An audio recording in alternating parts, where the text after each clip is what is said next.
Walmart is the epitome of the big box store, but it does have some unknown facts that many shoppers are unaware of. Here are the top 15 untold truths of Walmart. I have the biggest purchase in Walmart history. Walmart is the largest company in the world. We made it!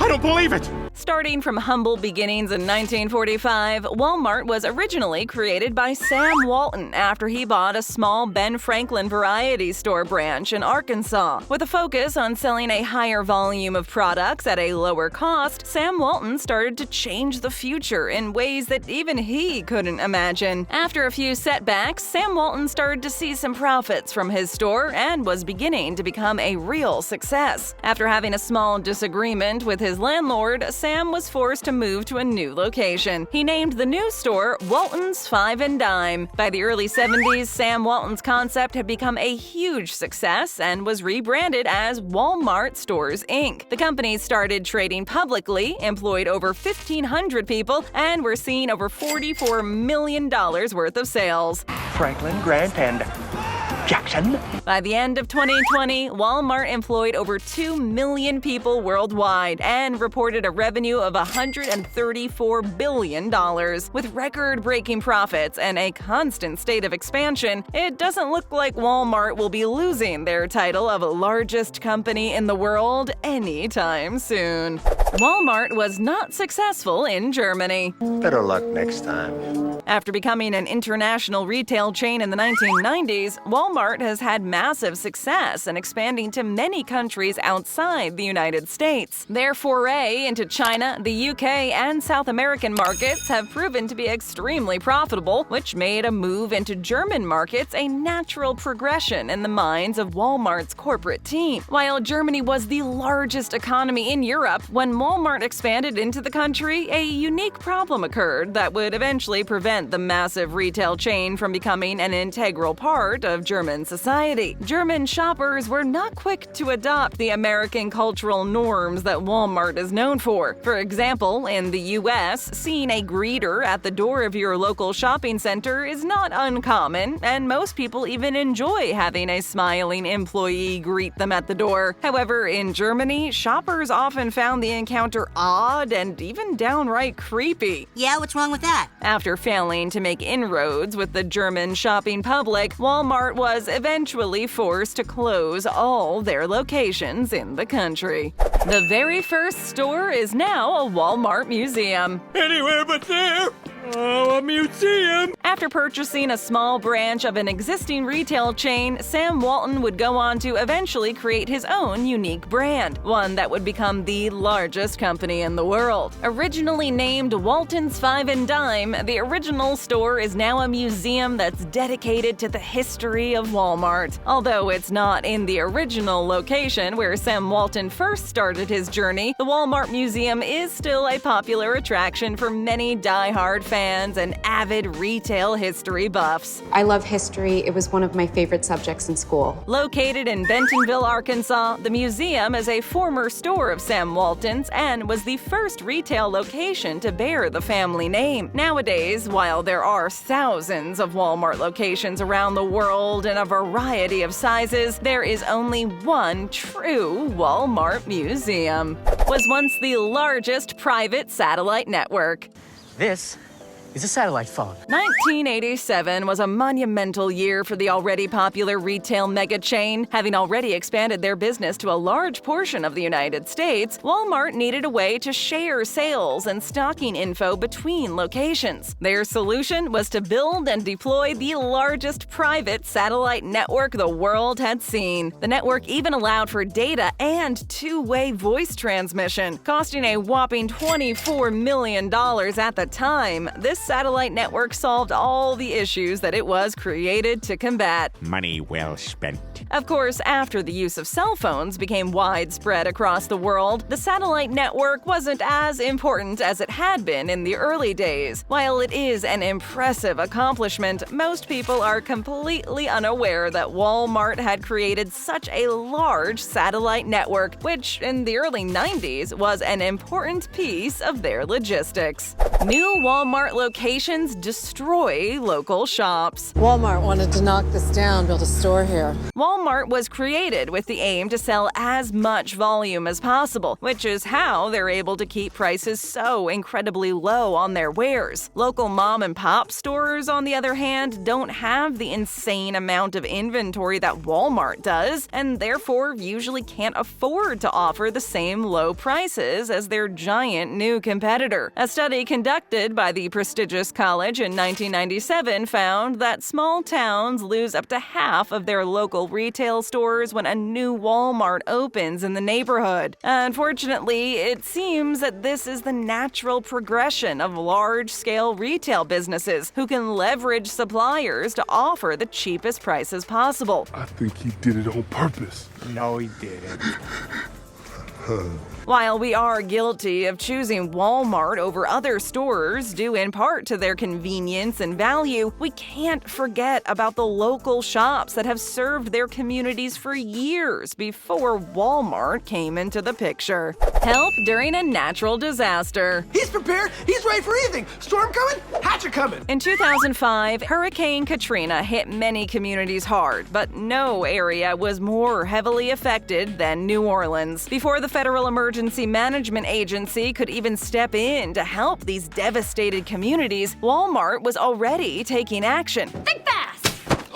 Providing over $20 million in relief funds to the areas affected by the hurricane, Walmart was willing to go above and beyond to help those in need during this time. In addition to money, Walmart also delivered 1,500 truckloads of merchandise and over 100,000 meals to Hurricane Katrina victims. They even promised all their former employees a job with the chain as soon as things recovered. Their immense knowledge of supply chains and local routes allowed the corporate chain to work quickly in providing relief to victims throughout the South, which was heavily appreciated by those who received some assistance from the retailer. Although Walmart may be known for crushing local businesses and a few other unsavory stereotypes, they really stepped it up when it came time to help those affected by a natural disaster like Hurricane Katrina.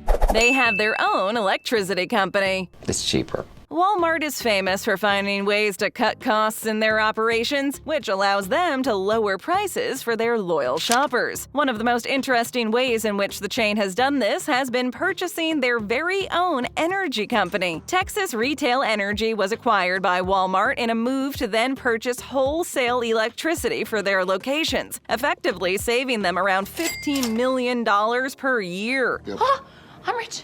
I'm rich. One additional component of this acquisition was that it now allowed Walmart to sell electricity to its customers. In a market that is completely deregulated, this can mean bad news for those energy companies that are now competing against the retail giant. Already known for cutting costs in every way possible, some worry that Walmart will effectively push the other companies out of the energy game due to being able to offer such low prices to the local consumers.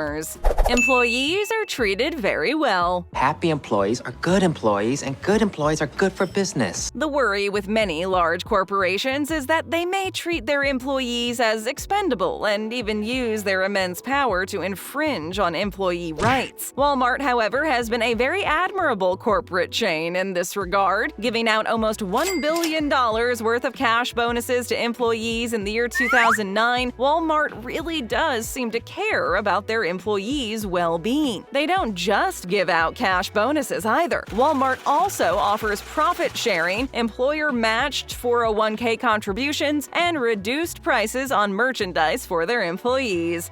Not bad. Not bad. Annually spending close to $2 billion on employee incentives, it's easy to see why Walmart is a respectable and solid place to work for many people across the world. They have a piece of the video streaming market. Hulu, Netflix, HBO Max.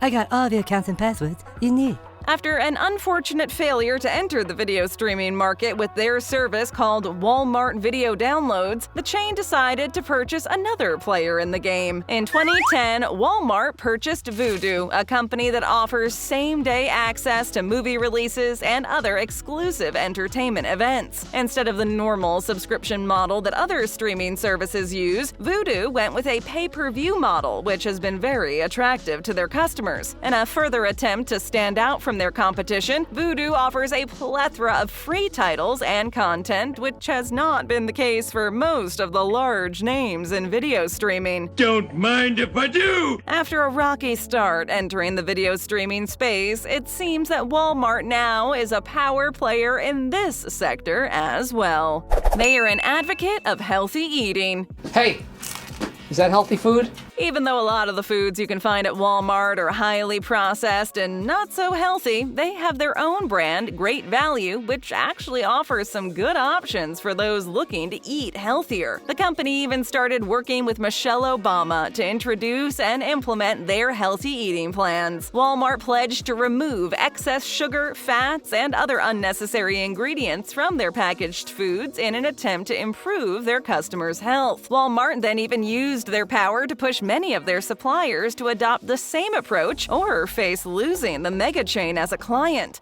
I'm for real. Again, most people tend to think negatively about Walmart in general, but the chain actually has done a lot of good for the communities they serve. Don't expect to find only healthy foods in their stores, though. The chain still has endless junk foods and processed packaged goods, but at least there are options. Walmart facing rising crime. Karen, I've got a shoplifter in my crosshairs. Becoming the largest retailer in the world doesn't always mean that everything will be perfect. Shoplifters often target the chain, and occurrences have only been getting worse over the years. The real rise in crime started in part due to the company introducing self-checkout kiosks in their stores in an attempt to save money, which would result in more savings for their customers. Unfortunately, shoplifting wasn't the only type of crime that started to escalate. Assaults and shootings also began to rise on Walmart premises, which led the company to adopt a new approach for dealing with these issues. In recent years, Walmart has added new eye-level cameras in their self-checkout kiosks and employed receipt checkers at all exits to prevent shoplifting. Could you please just put the receipt here on this tablet? When criminals do get caught stealing from the store, if it's their first offense, they are able to take a theft prevention course instead of being thrown in jail. The founder did not believe in charities. Well, screw charity work. What do you got? Sam Walton, the founder of Walmart, wasn't very keen on giving any of the chain's money away, even if it was for a good cause. He believed that having access to the store was good enough for the communities in which they were located. You should be grateful. He thought that Walmart was already improving the lives of their customers by offering such low prices. After his death, however, the company began to heavily donate money to various causes, including the Hurricane Katrina relief effort. The chain started as a franchise. Franchise, franchise, franchise, franchise. Sam Walton actually purchased a branch of an existing retail chain when first starting out. With a $20,000 loan from his father and $500 of his own money, Sam bought a Ben Franklin variety store. I'm buying.